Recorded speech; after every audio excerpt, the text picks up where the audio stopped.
dan mereka tidak mau kehilangan kekuasaan dan kenikmatan itu. Sehingga dipasanglah boneka fufu papa untuk kelangsungan kenikmatan mereka. Jadi mari tanamkan dalam diri kita semua bahwa sedang terjadi perebutan kekuasaan yang nyata antara para perampok-perampok negara dengan rakyat yang harus menikmati negara ini.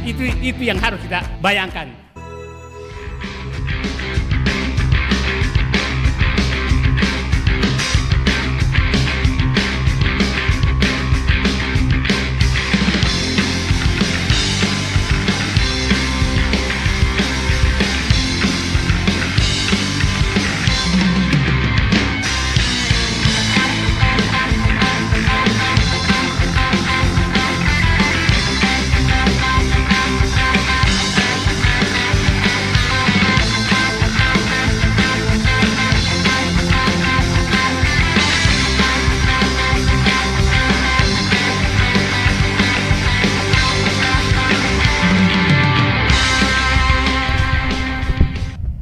Assalamualaikum warahmatullahi wabarakatuh.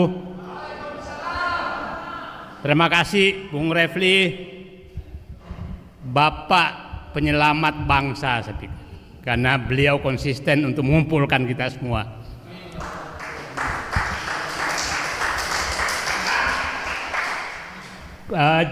Judulnya ada apa dengan Prabowo. Pertanyaan saya, apakah Prabowo masih ada? Kenapa pertanyaan itu muncul bagi saya?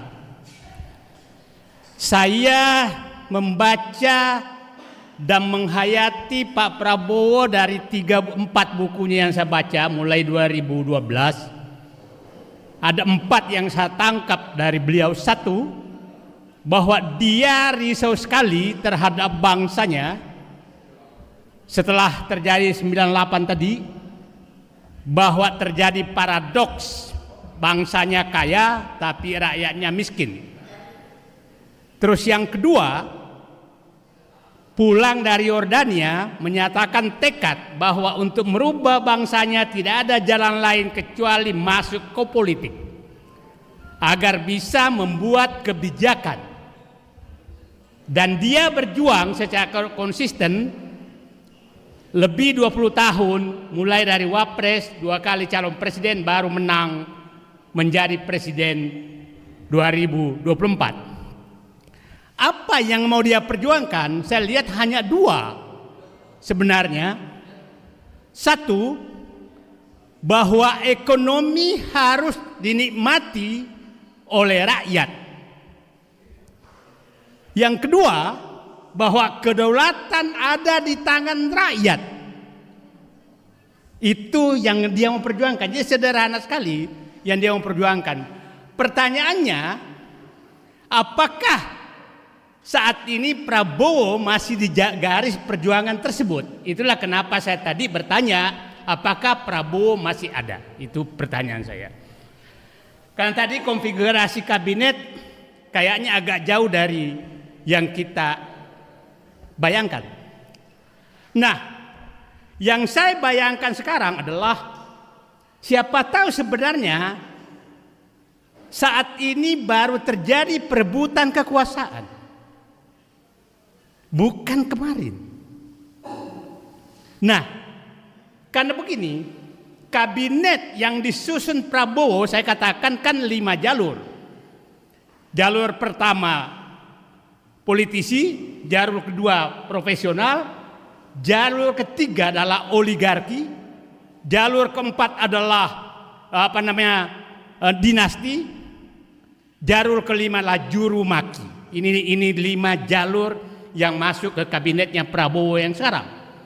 Nah, jadi saya membayangkan sekarang yang terjadi ini sedang terjadi perebutan kekuasaan di dalam pemerintahan, yaitu Merdeka Utara dengan Merdeka Selatan. Sekarang udah Merdeka Utara semua. Simbol Merdeka Selatan itu Wapres. Apa yang terjadi? Saya membaca bahwa komando 3 jalur itu adalah jalur oligarki, jalur dinasti, dan jalur jurumaki itu komandonya ada di Merdeka Selatan. Profesional politik komandonya ada di Merdeka Utara, di tangan Prabowo. Nah, pertanyaan kita, kenapa Pak Prabowo kalah dari 3 jalur ini kan tadi? Kalau Pak Prabowo tetap konsisten dengan dirinya, maka 3 jalur ini tidak ada. Nah, jadi saya menyatakan kita membantu Prabowo untuk menghadapi perebutan kekuasaan. Perebutan kekuasaan yang dikomandoi oleh oligarki dengan dinasti dan jurumaki. Itulah yang dihadapi Prabowo sekarang. Pertanyaan kita, kenapa Pak Prabowo tidak berani melawan 3 ini? Oke? Seakan-akan tidak berani, tapi kita nggak tahu. Nah, jadi saya berharap kita semua yang cinta negeri ini, kita bantu Prabowo yang sedang bergulat dengan perebutan kekuasaan yang sebenarnya.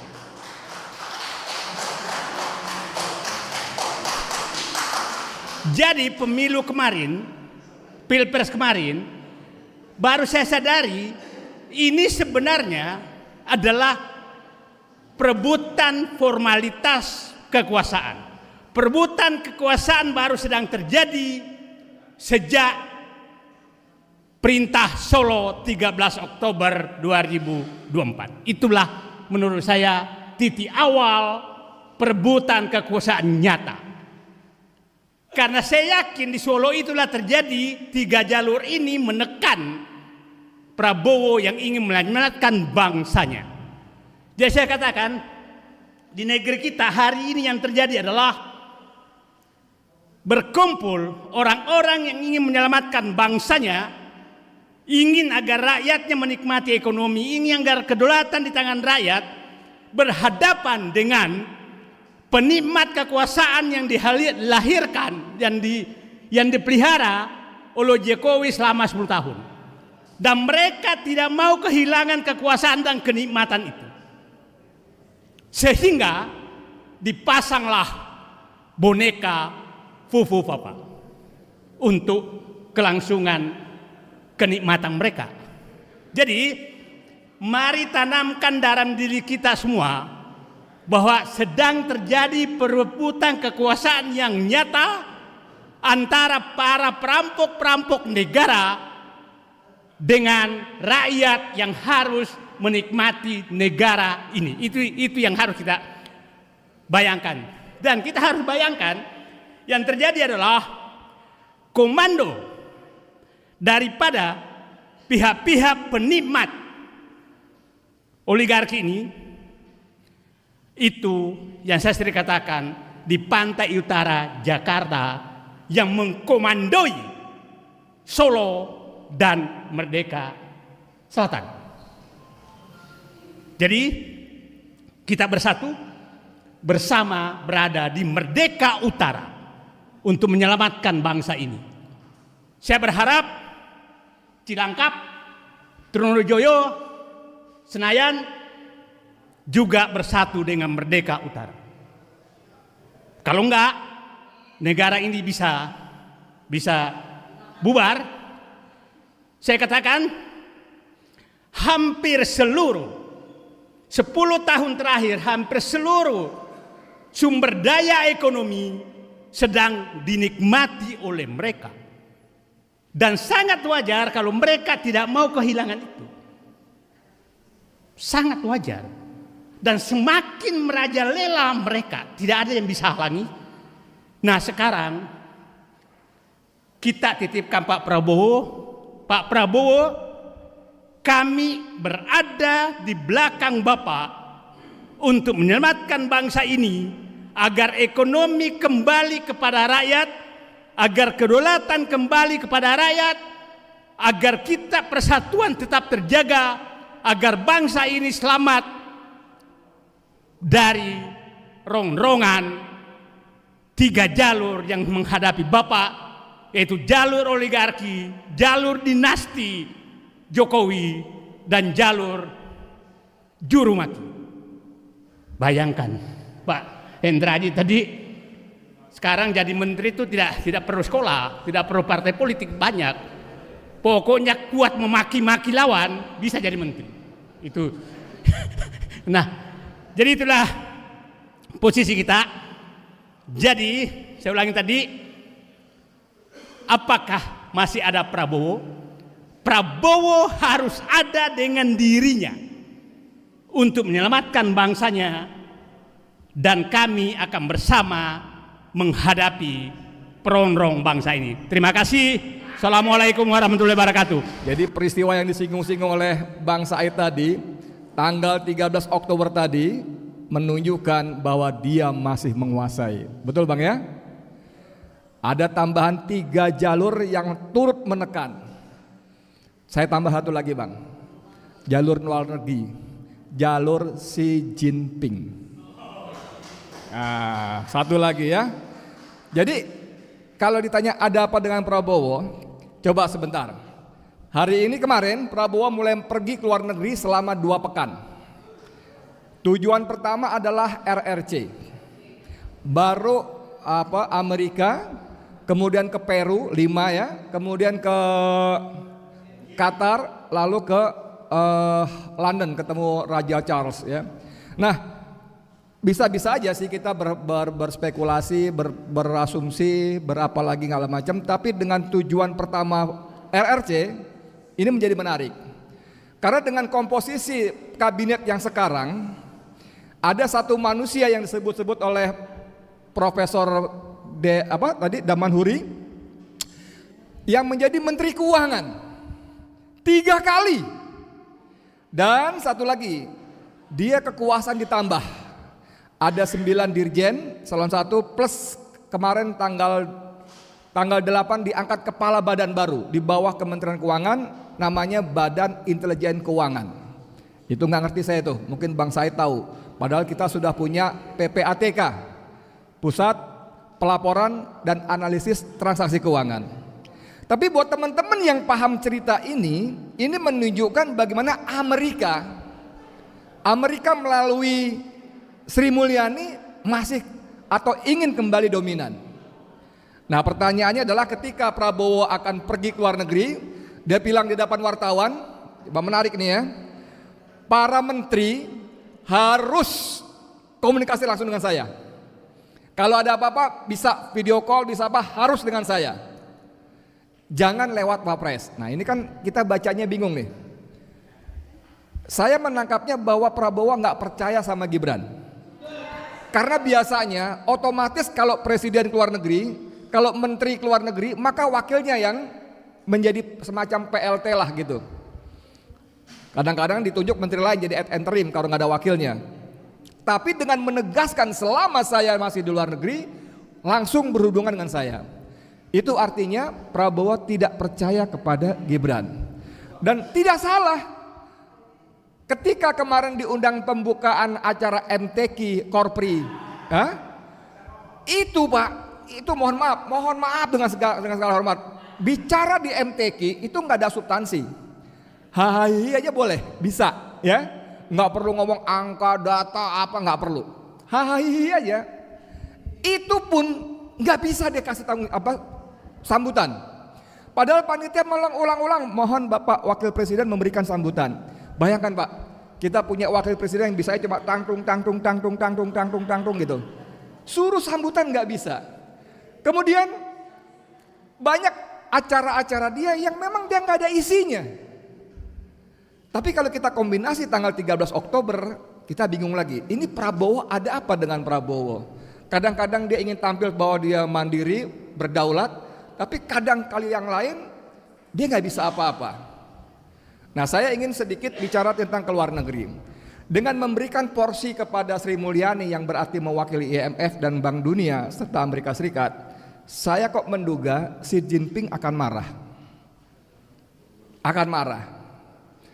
Saya nggak tahu dalam tradisi diplomatik, tapi saya baca berita, Prabowo hanya disambut oleh dubes kita di Cina, dubes Cina di Jakarta ikut menyambut, dan tidak ada wakil presiden pun tidak ada menyambut di bandara. Padahal biasanya kalau kepala negara yang datang, yang nyambut kepala negara juga. Kalaupun nggak sampai di bandara, yang nyambut wakilnya. Nanti kepala negaranya di tempat, di istana atau di mana dan sebagainya. Saya nggak tahu nih tradisinya bagaimana. Saya kan nggak ngerti soal hubungan diplomatik seperti ini. Nah, sekarang saya ingin ambil satu benang merah. Prabowo keluar negeri, Prabowo nggak percaya Gibran. Prabowo dalam bahaya nggak kira-kira? Kira-kira, nggak nuduh, apalagi berharap, jangan. Ya, tadi saya sepakat dengan tadi siapa itu? Oh, Bang Said. Kita nggak bisa apa-apa kecuali mendukung Prabowo dengan harapan-harapan. Ya dong. Ada waktu 6 bulan untuk bulan madu. Setelah 6 bulan itu barang masih nggak jelas, apalagi semakin jelas warnanya ke sana, ya sudah, apa boleh buat, kita ngomong kencang-kencang ya. Jadi bagaimana? Dari mulai cerita Koni Rahakunduni, masih ingat?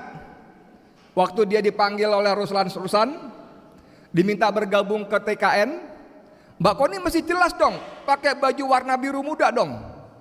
Kata Koni, loh saya udah bantu Pak Prabowo, roadmap pertahanan keamanan saya bantu, saya nggak perlu masuk.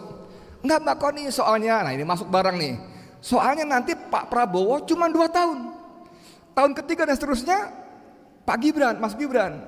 Lalu Koni bilang, tunggu. Saya sampai berdiri, dia bilang gitu kan.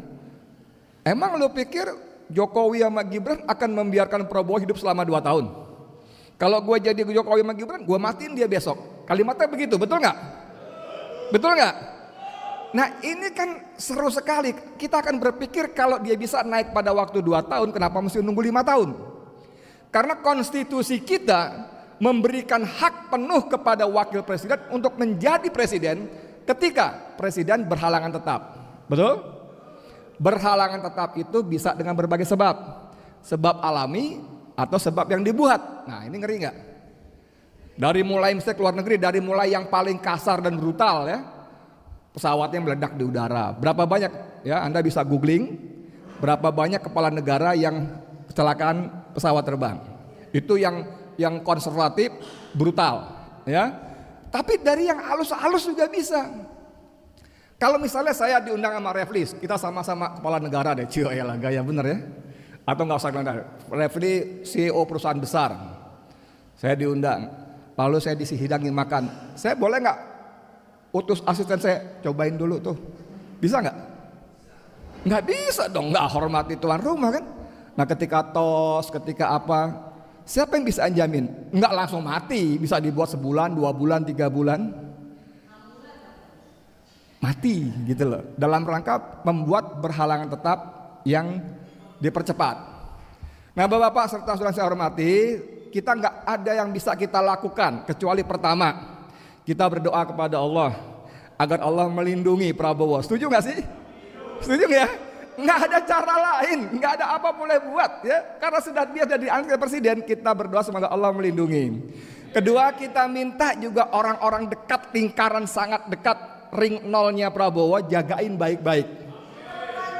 Karena dalam iklim tata cara politik yang Machiavellis, ini yang tadi dibilang kita memang tidak berkuasa lagi, tapi kita menguasai ini tetap nggak akan berhenti. Tidak akan berhenti, saya hakul yakin nggak ada berhenti. Kalau tanya, lu buktinya apa? Ya nanti kita lihat buktinya. Ya dong, kan belum terjadi, kita lihat buktinya. Nah ini bahaya. Bayangkan orang kita menjadi wapres, kita nggak rela, apalagi kalau dia menjadi presiden. Nauzubillah min zalik. Jadi dan tugas kita adalah terus memberikan sokongan kepada Prabowo dengan cara, bukan dengan memuji-muji, ya Bang Said ya. Kita menyokong Prabowo bukan dengan muji-muji. Om Tata setuju ya? Setuju ya? Bukan dengan memuji-muji, itu tugasnya buzzer lah. Tugas kita mengingatkan. Kami rakyat Indonesia menunggu Anda sebagai jenderal patriotis nasionalis, bekerja untuk rakyat, bukan untuk bekerja untuk dinas majikan lama.